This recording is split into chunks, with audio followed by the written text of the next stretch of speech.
Mastering the passive voice in present continuous tense. Hello, English language learners. Welcome to another exciting lesson.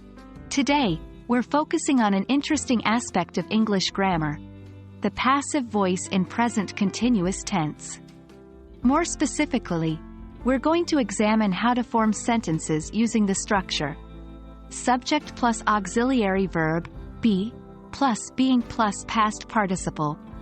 This may sound a bit complicated, but don't worry. We're going to break it down step by step. First things first, let's talk about what the passive voice is. Passive voice is a grammatical structure where the object of an action becomes the subject of a sentence. It emphasizes the action and the receiver of the action, rather than the doer. In contrast, the active voice emphasizes the doer of the action. For instance, consider these two sentences. Active: John is eating an apple. Here, the focus is on John, the doer. Passive: the apple is being eaten by John. Here, the focus is on the apple, the receiver of the action. Now, let's move to the heart of the lesson: forming the passive voice in the present continuous tense.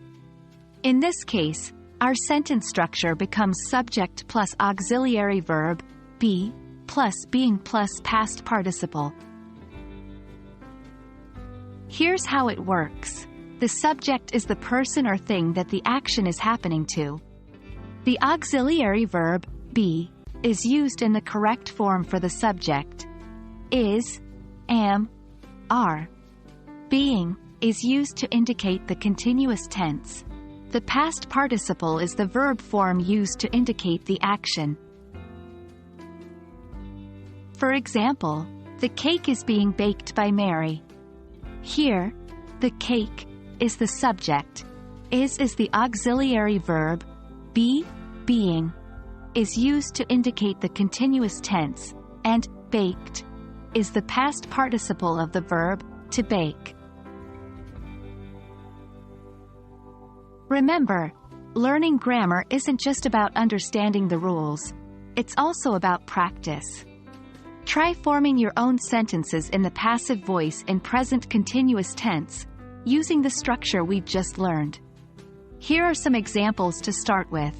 The homework is being done by the students. The letters are being written by the secretary. The song is being sung by the choir. That's all for today's lesson on forming the passive voice in present continuous tense. We hope this has made the topic clearer for you. Remember, practice is key when it comes to mastering grammar. So don't forget to write your own sentences using the structure we've learned today.